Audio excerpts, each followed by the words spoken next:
Assalamualaikum warahmatullahi wabarakatuh.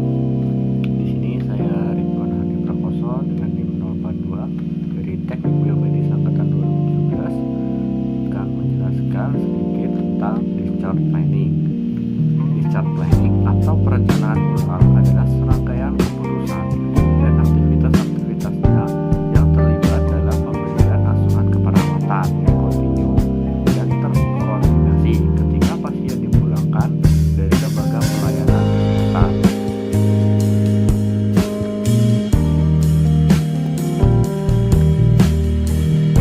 Menurut Konsil 2004, discharge planning didefinisikan sebagai proses mempersiapkan pasien untuk meninggalkan satu unit pelayanan kepada unit yang lain di dalam atau di luar suatu agen pelayanan kesehatan.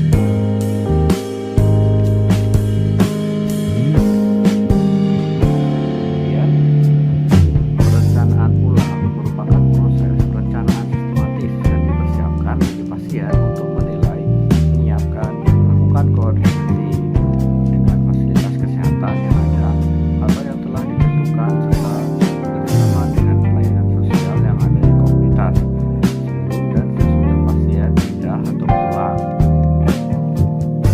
Discharge planning sendiri dilakukan sejak pasien diterima di suatu pelayanan kesehatan di rumah sakit, di mana rentang waktu pasien untuk pulang semakin diperpendek.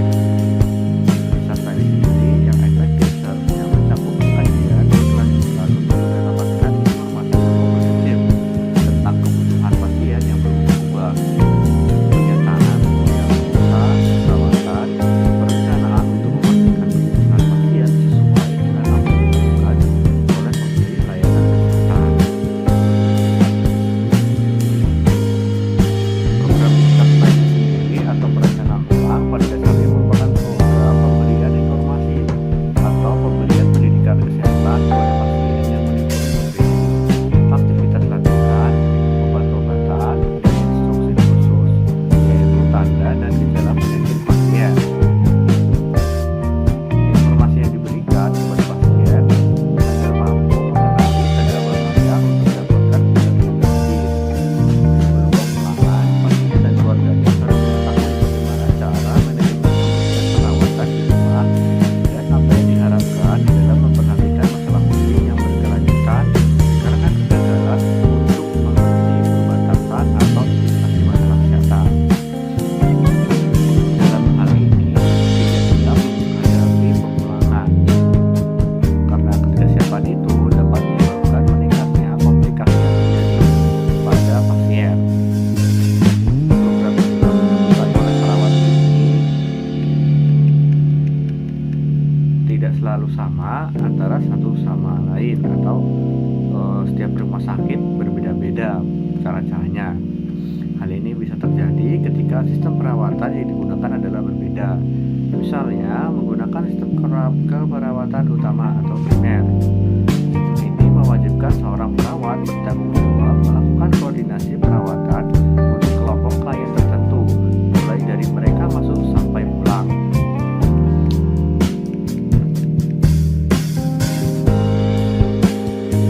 Dari National Council of Social Service tahun 2006 dalam bulan dari 2012 menyatakan bahwa discharge planning sendiri merupakan tujuan akhir dari rencana perawatan tujuan untuk memberdayakan klien untuk membuat keputusan untuk memaksimalkan potensi klien untuk hidup secara mandiri atau agar klien dapat memanfaatkan dukungan dan sumber daya dalam keluarga maupun masyarakat. Selanjutnya adalah pemberian layanan discharge planning. Proses discharge planning sendiri harus dilakukan secara komprehensif dan melibatkan multidisiplin serta mencakup semua pemberi layanan kesehatan yang terlibat dalam memberi layanan kesehatan kepada pasien.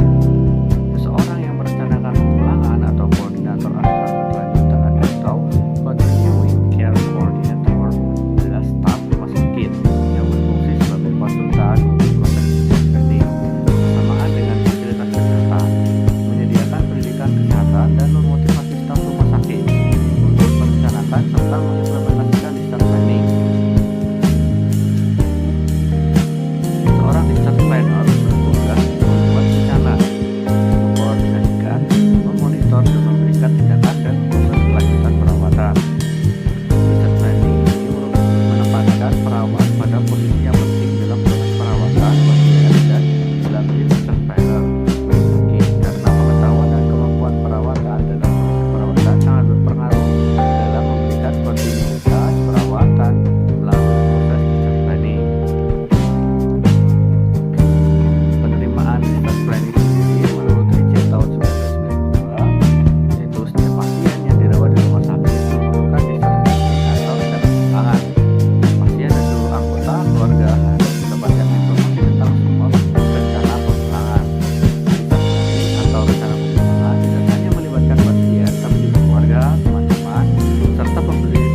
perawatan berkualitas antara rumah sakit dan komunitas.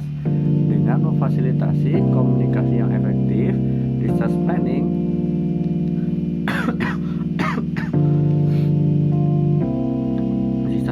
juga menyatakan bahwa discharge planning adalah proses sistematis yang bertujuan menyiapkan pasien meninggalkan rumah sakit untuk melanjutkan program perawatan yang berkelanjutan di rumah atau di perawatan komunitas. Adapun tujuan dilakukan discharge planning The Royal Marsden Hospital tahun 2004, yaitu yang pertama, yang A, untuk mempersiapkan pasien dan keluarga secara fisik dan psikologis untuk ditransfer ke rumah atau ke suatu lingkungan yang dapat disetujui. Yang B, menyediakan informasi tertulis dan verbal kepada pasien dan pelayanan kesehatan untuk mempertemukan kebutuhan mereka dalam proses pemulihan. Memfasilitasi proses perpindahan yang nyaman dengan memastikan semua fasilitas pelayanan kesehatan yang diperlukan telah dipersiapkan untuk menerima pasien. Selanjutnya, yang terakhir, yaitu mempromosikan tahap kemandirian yang tertinggi kepada pasien dan keluarga dengan menyediakan serta memandirikan aktivitas perawatan diri. Manfaat discharge planning sendiri, menurut SPAT tahun 2003, yaitu perencanaan pulang mempunyai manfaat sebagai berikut. Yang A, yaitu dapat memberikan kesempatan untuk memperkuat kehadiran kepada pasien yang dimulai dari rumah sakit, dapat memberikan tindak lanjut secara sistematis yang digunakan untuk menjamin kontinuitas perawatan pasien. Yang B, mengevaluasi pengaruh dari intervensi dan berencana pada penyembuhan pasien dan mengidentifikasi kekampuhan atau kebutuhan perawatan baru. Yang C, membantu kemandirian dan kesiapan pasien dalam melakukan perawatan di rumah. Menurut Wulandari 2011, yang penelitiannya menyebutkan bahwa manfaat dari pelaksanaan discharge planning adalah: pertama, mengurangi pelayanan yang tidak terencana; kedua, mengantisipasi terjadinya gangguan darurat setelah kembali ke rumah; yang ketiga, mengurangi loss atau length of stay pasien di rumah sakit. Kemudian yang D, yaitu meningkatkan kekuatan individu dan memberi layanan. Kemudian yang E, menghemat biaya selama proses perawatan. Yang F, menghemat biaya ketika pelaksanaan perawatan di luar rumah sakit atau di masyarakat karena perencanaan yang besar. Terakhir, yaitu hasil wisata yang dapat dicapai mencapai optimal.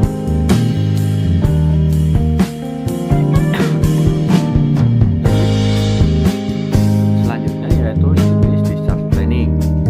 Ada 3 jenis discharge planning, yaitu yang pertama, pulang sementara atau cuti atau conditioning discharge.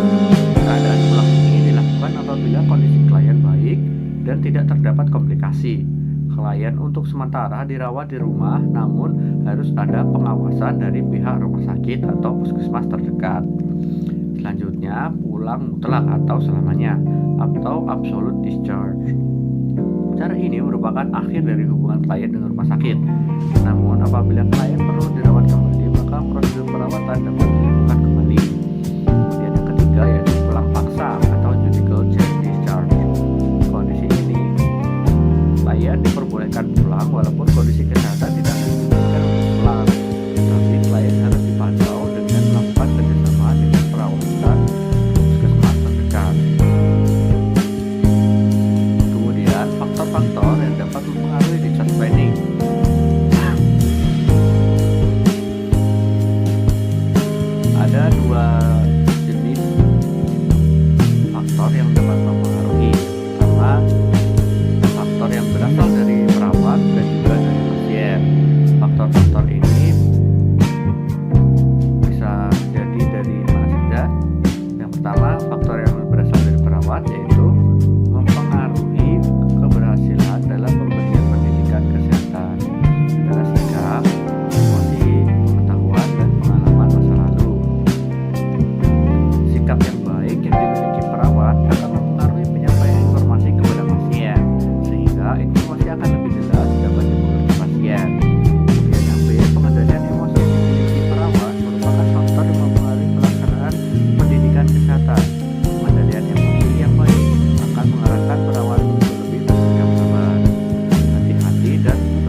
akan giat untuk mendapatkan informasi tentang kondisinya, serta tindakan yang perlu dilakukan untuk melanjutkan pengobatan dan meningkatkan kesehatannya. Sikap positif pasien sendiri akan memudahkan pasien untuk menerima informasi ketika dilakukan pendidikan kesehatan. Emosi yang stabil memudahkan pasien menerima informasi. Sedangkan perasaan yang cemas akan mengurangi kemampuan untuk menerima informasi. Kesehatan fisik pasien sendiri juga dapat dipengaruhi apabila kesehatan yang kurang baik akan menyebabkan penerimaan informasi terganggu. Tahap perkembangan berhubungan dengan usia. Semakin dewasa usia, kemampuan menerima informasi semakin baik, cukup pengetahuan yang dimiliki dirinya. Kemampuan dalam belajar yang baik akan memudahkan pasien untuk menerima dan memproses informasi yang diberikan ketika dilakukan pendidikan. Kemampuan belajar seringkali berhubungan dengan tingkat pendidikan yang dimiliki. Semakin tinggi tingkat pendidikan seseorang, umumnya kemampuan belajarnya juga semakin tinggi. Selanjutnya adalah prinsip discharge planning. Ketika melakukan discharge planning dari suatu lingkungan ke lingkungan yang lain, ada beberapa prinsip yang harus diikuti atau diperhatikan. Prinsip-prinsip itu yang pertama yaitu pasien merupakan fokus dalam perencanaan pulang. Nilai keinginan dan kebutuhan dari pasien perlu dikaji dan dievaluasi. Dan kebutuhan dari pasien diidentifikasi. Kebutuhan ini dikaitkan dengan masalah yang mungkin muncul pada saat pasien mati, sehingga kemungkinan masalah yang muncul dapat segera diantisipasi. Perencanaan pulang dilakukan secara kolaboratif. Perencanaan pulang merupakan pelayanan multidisiplin dan setiap tim harus saling bekerja sama. Perencanaan pulang disesuaikan dengan sumber daya dan fasilitas pasien. Tindakan atau rencana yang akan dilakukan setelah disesuaikan dengan pengetahuan dari tenaga yang tersedia maupun fasilitas yang tersedia di masyarakat.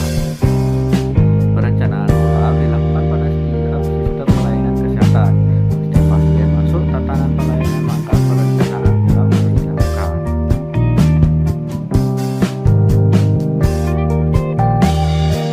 Selain yang diduga tersebut,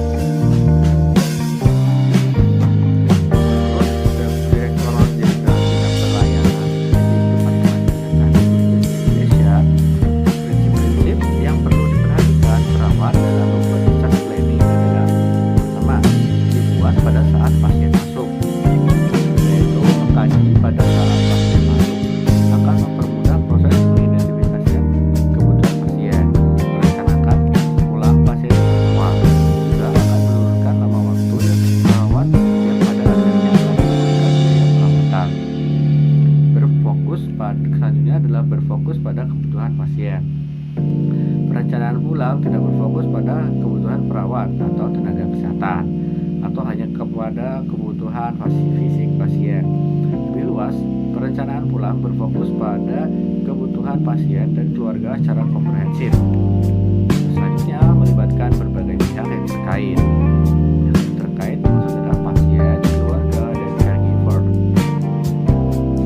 Selanjutnya adalah dokumentasi pelaksanaan discharge planning, di mana setiap pelaksanaan harus didokumentasikan dan dikomunikasikan kepada pasien serta pendamping minimal 24 jam sebelum pasien dipindahkan. Komponen-komponen atau unsur dari discharge planning ini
pengawasan dan pengkajian kemampuan fisik dan fungsi kognitif yang dilakukan secara terus-menerus. Kemudian, mengkaji kebutuhan pendidikan kesehatan untuk pasien dan keluarga yang berhubungan dengan terapi di rumah. Kemudian, bersama pasien dan keluarga, mengkaji faktor-faktor lingkungan di rumah yang dapat mengganggu perawatan diri.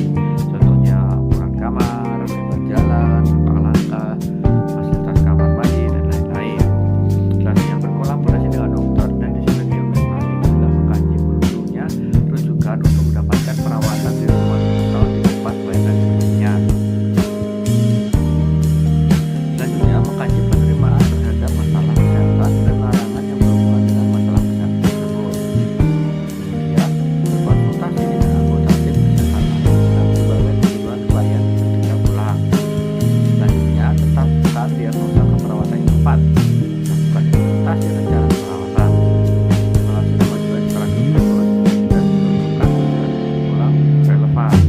Contohnya seperti pasien akan memahami masalah kesehatan dan indikasinya, atau pasien akan mampu memenuhi kebutuhan individualnya, atau kebutuhan rumah akan menjadi bahan tersedia sumber perawatan kesehatan di rumah. Kemudian persiapan sebelum hari kepulangan pasien, yaitu anjurkan cara-cara untuk merubah pengaturan fisik di rumah sehingga kebutuhan pasien dapat terpenuhi. Kemudian berikan informasi tentang sumber-sumber pelayanan kesehatan di masyarakat kepada pasien dan keluarga. Selanjutnya, lakukan pendidikan untuk pasien dan keluarga segera mungkin setelah pasien dirawat di rumah sakit. Contohnya, kasih perawatan, dan lain-lain. Kemudian pada hari H kepulangan pasien, membiarkan pasien dan keluarga bertanya atau berdiskusi tentang berbagai isu berkaitan dengan perawatan di rumah. Kemudian periksa order pulang dari dokter tentang resep, perubahan dibatasi kesehatan, khusus dan berkebutuhan pasien. Terus kebutuhan pasien harus dilakukan pemesanan dan diberi sedikit. Kemudian apakah pasien atau keluarga telah mengatur tugas dan jadwal di rumah. Kemudian tawarkan pertemuan jika pasien berpakaian dan mempersiapkan seluruh barang-barang pribadinya sebelum pulang, dan berikan privasi jika diperlukan. Selanjutnya, periksa seluruh kamar mandi dan lemari bila ada barang pasien masih tersedia. Berikan pasien resep atau obat lupa yang sesuai rumah yang diminta sang dokter.